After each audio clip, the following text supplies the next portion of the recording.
We've been getting a few requests lately for 532, 7018 out of position stuff, vertical and overhead. So tell us what we're doing today, Andrew. We're going to be using the 532 7018. We're going to be running at the lower end of the amperage range. So there's going to be a couple points that we're going to talk about, a couple different techniques to employ in order to get a nice, flat, smooth transition and try to minimize undercut and a high throat.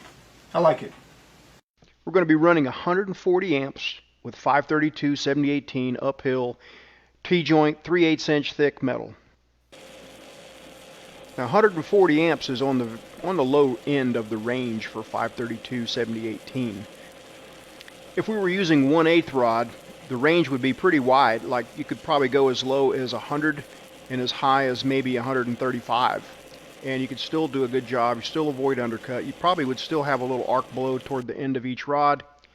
Here's a little schematic of the technique used here. It's an upside down V, and coming back on those sidewalls tends to fill in any undercut there might be, and then going forward just keeps your arc on the leading edge of that puddle, keeps you getting penetration into the root. All right, that's one rod down.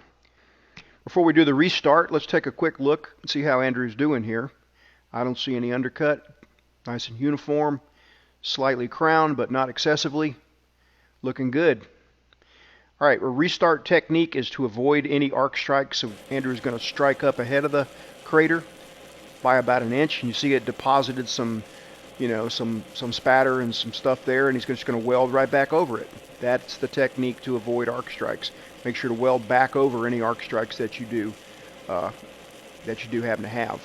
It also lets the 7018 heat up just a little bit, and prevents porosity there on the tie-in.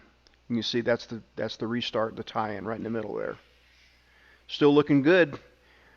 The one benefit of using a large diameter 7018 uphill is you can go a long way. So if you were making a multi-pass fillet weld on some type of a piece of wide flange or some kind of structural steel, it's just more productive. Less restarts, more metal deposition, fewer passes sometimes. Okay, almost done with the first pass. Not really experiencing any arc blow, and part of that is because we do have the amperage set down toward the lower end of the range with the arc force set at about 50%, which is a little bit higher than recommended for 7018, but it's working out.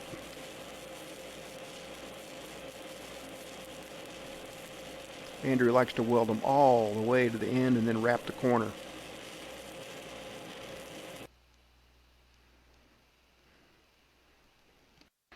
All right, it's paying down here. There's one restart. Here's another restart. And they're not very visible at all. Those are good restarts. So for the first half of the second pass here, we're going to do a weave pass. And in the second half of the T-joint, we'll do stringers. So one weave pass, and then on the second half, we'll stack two stringers in there. The weave pass is just basically what's called a Z-weave. Goes just something just about like this. Not spending much time across the middle, pausing briefly on the toes of the weld to fill in any undercut. That's the way of it. 140 amps still. Hadn't changed the amperage a bit. In fact, the amperage will just stay at 140 for this Z-weave pass here, as well as the stringers. And part of that is just temperature of the part. We didn't let it cool off much, just a few minutes to wire brush it and reset cameras and things like that. Temperature of the part does affect amperage by a little bit. Sometimes you can turn the amperage down a little bit if things getting really hot. Again, if you're starting off and it's cold, maybe you might need 5 more amps. Well, let's look at a restart here on the weave pass before we get into the stringers. Starting ahead by about an inch, then coming down into the crater, making sure to weld over all that stuff that was deposited on the cold start. Alright, then the same thing here, moving pretty quickly across the middle, pausing briefly on the toes to avoid undercut at a nice even rate.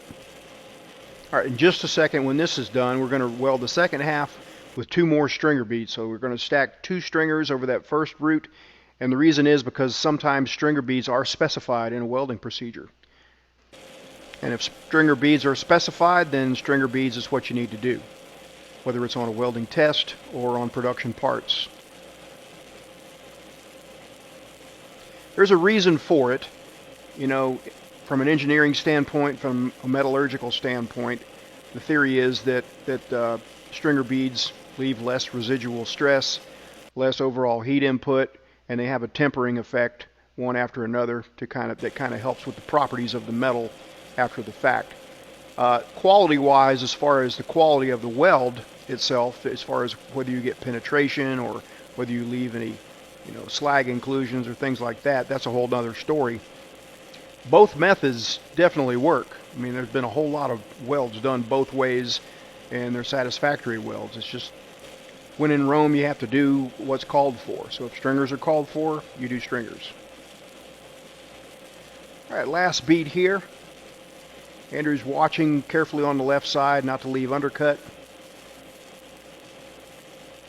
Probably having just a little bit of arc blow right here. He's having to really manipulate the rod a little bit. He's going to weld all the way to the very end again and wrap that corner. A quick wire wheeling, and let's take a look at it. Let's pan down here. I know if I have my choice on a weld this size, I'd probably go with the weave if I was just given the choice. But again, you're not always given the choice, so it's good to be able to do both techniques. Both work. But when the procedure calls for stringers, you got to do stringers. Well, I hope this helps. This video is brought to you by my online store at weldmonger.com. See you next time.